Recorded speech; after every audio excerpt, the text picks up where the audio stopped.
with the same opponent. Continue with the same opponent. One serve, receiver comes in. One serve, receiver comes in. Fight hard for every point. Fight hard for every point. Hit them sweet and move your feet and you have a game that can't be beat. Hit them sweet, move your feet, you have a game you can't be beat. And quiet mind, loud body. Quiet mind, loud body. And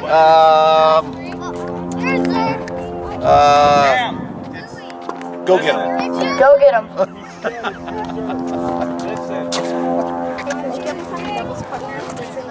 If any of the parents help their children in coaching, would like to hear this very quickly on shot selection, please come on out. We'll let the parents in on this for one thing on shot selection. If you help your children with their tennis, please come on out. Coaches too, I need y'all to come on in and come on out if you want to, parent, if you want to be in on this.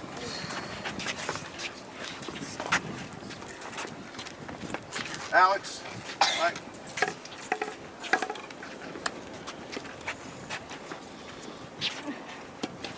Guys, we're going to finish up in a minute with the 5-minute tempo drill to get your concentration locked in, and then if we have time, we'll try to play some doubles.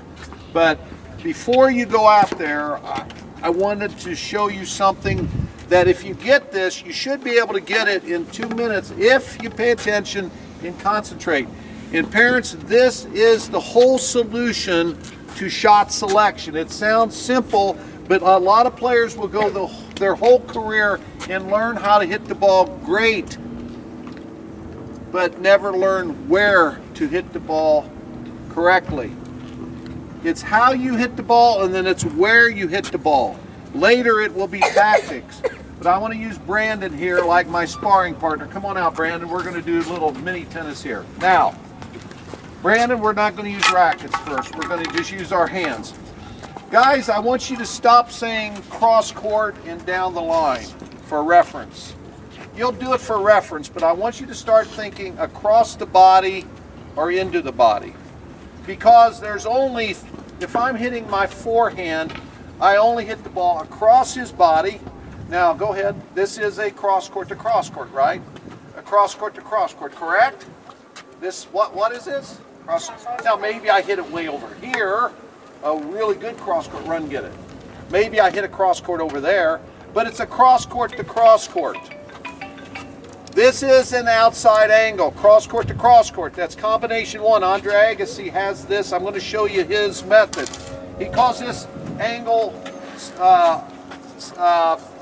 angle one, or he calls it option one, cross court to cross court. Now, if I go down the line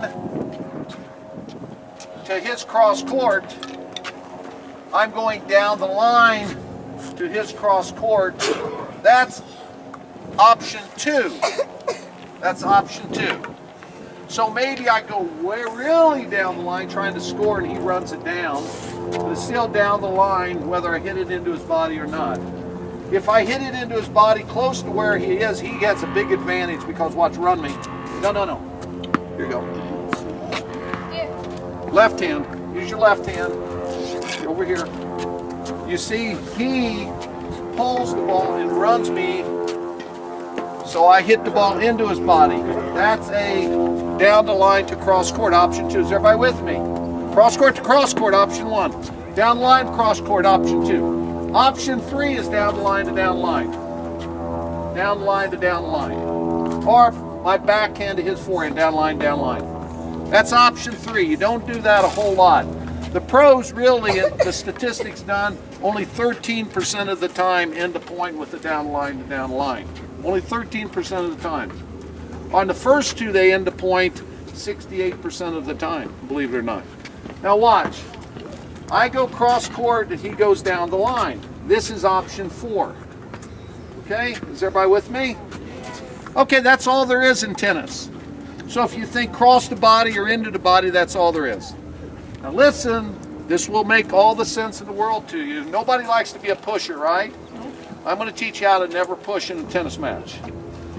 Cross court to cross court, option one. there are three variables. Big part of the court or small part of the court? Is this big part or small part when I go? No, big part. Big part. Is that high risk or low risk? Low risk. Low risk. Good. Now, changing direction or not changing direction? That's option 2. That's the second variable. Am I changing direction or not changing direction? Not changing. Well, let's go to the back end. Am I changing direction or not changing direction? Not changing direction. So cross court to cross court is no change of direction, big part of the court. The last thing, watch, am I pulling or am I pushing? Pull, I'm using my big muscles. I'm following my body. I'm following my body. I'm following my body. Under pressure, I will not choke because I'm using my big muscles. Does everyone understand? Okay? So watch, no change in direction, big part of the court, and I'm pulling 2. That's 3 out of 3, low risk, right? Low risk, low payoff though. We don't like to do it so much, do we? In matches, you guys go away from your opponents too soon. But if you were doing a cross-court down or a down-line game, do you want to be the cross-court person or down-line? Cross-court. Always. You always win because you have 18 feet longer. The hypotenuse of the triangle, who's a good mathematician, who's a good geometry guy? You know what the hypotenuse of the triangle is? 18 and a half feet longer. The net's 6 inch lower, we all know that. And Coach Steve already said higher over the net. So it's low risk, low payoff, but it's the way you play very, very solid tennis. No risks there. All right, I go down the line, he goes cross court. From Brandon's perspective, is he going a big part of the court or small part of the court? Big part of it. Okay, it's one low risk. Is he pulling or pushing? Pushing. Watch, he's what? What's he doing? Pulling. He's using his big muscles. Is he changing direction or not changing direction? Changing. He's changing direction. So how many high risk things do we have?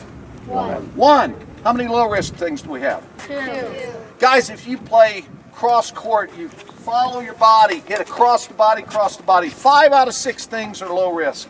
If you get really, really good at that, you will never push. Now, most of you don't like to do that because you don't get any immediate payback. Now watch, when I go down the line to down the line, am I going big part of the court or small part of the court? Small part. Small. Am I pulling or pushing? I'm just using my hands. Pushing. Ooh, those are both high risk. Now, what about, am I changing direction or not changing direction? No change of direction. So there's 1 low risk, 2 high risk. Okay. Combination 4, Agassi says. Now, Brandon, I'm going cross court. He goes down the line. I go cross court. Is he going big part of the court or small part of the court? Small. Small. Is he pulling or pushing? Pushing. Is he changing direction or not changing direction? Changing direction. How many are high risk? 3 out of 3. They're all high risk. They're high risk. They're high payoff. And when you get nervous against an opponent and you think the opponent's, oh, this guy's so good, he's #1 seed, you go high risk too soon. And then you make mistakes and it's very easy to beat you. Guys, in tennis, errors feel like 1, but they really count 2. If Brandon makes an unforced error, the score's 30-15, and he makes an unforced error, what should the score have been? 40-15. What is it now? 30. 2 points. It's the first point of the game. Brandon misses an easy unforced error. It's 15 love, 15 me. It should have been 15 love. How many points is it going to take for him to get in the lead again? 2. Errors feel like 1, only count 2. When your opponent comes into the net and you go, whoa, yeah, like this to you, it feels like 2 or 3 or 4. How many does it count? 1. Because they had to earn it. All right, now we're not telling you to never go for winners, but what we're telling you is that when you are tight or nervous, especially starting out a match, go across the body, across the body, across the body, and especially when you're back here in the green. You understand? And if you go across the body well, you can make them run like your pet dog Fido. They have to run. You go, here boy, run. Here boy, run. And you make them run wind sprints every point. And they play really good for 20 minutes, and then at 23 minutes they're going like, wait a minute, referee, oh, I got an injury, referee, where's the trainer? And they start doing those kind of things, and then it's done. And then it's done. So guys, I'm not saying cross court on every ball, but if you cannot put the ball away, you set the next shot up. You understand? If you can't put the ball away, you set the next shot up. So you hit across the body and deep. Now, if you play too far back, when you hit across the body, you make it easy for them to take the ball down the line. When you get both feet inside of the blue and the ball sitting up like that, you go down the line, but you go straight down the line. Don't aim at the line. You go straight down the line. Or you can try your drop shot. Or you can do other things, scoring shots. Hey, Chuck. Okay, yes. Can I make just one comment? Yes. The one exception, or maybe not exception, it falls within the rule, but let's say, because a lot of people are running around hitting forehand. You Yes. play middle ball, you're actually giving them some angle to move you. It's a similar deal. The only difference is the push. So if I'm over here, like what Coach is saying, I may be over here inside the court, and actually it's kind of low percentage to go for that small spot right there. So, but again, I have that one variable. I'm going to push right there, but it's high percentage because it's a inside out. He's talking inside out. Guys, your inside out forehand is no different than a cross court backhand because it goes on the opposite side of the body. Does everybody understand? But if you like Brandon to hit your inside out forehand, it's got to be a good one that gets off the court. All right? Now, if the ball's real deep, you hit this a forehand up there, or do you hit it over there? You hit it back cross court like Coach is saying. If you get a low ball here, you don't want to hit that one, you pull over here. Okay, but you've got to read that ball there. If you play, say, 60% forehand, that inside out forehand, don't be a tweener. Don't be a tweener with your inside out forehand. Okay, the tweener is it's sort of, it's not a winner, it's sort of a wiener, and it's an in-betweener, right? You don't want to hit a weak shot when you hit inside out. If you use your weapon there, okay, like Coach says. And guys, when you hit backhand to backhand, cross court to cross court, you can hit spin or slice, give yourself time. Open court, close court, what? You give yourself time. Open court, what do? You take away time to the open court. Close court, you give yourself time. You had to earn it, didn't you? Does that feel better? You bet it does, but I'm real glad you came up to me and you said something, okay? But you back up your talk. What I love is that you said, Coach, I can do better, and then you backed it up. I'm so proud of you. You did awesome, buddy, okay? Okay, that's really good job. Really good job. Great experience and a wonderful blessing to be here. You know, and God bless all these people that work for this. It's been fantastic. I love Little Mo! Thank you, Babylon! Go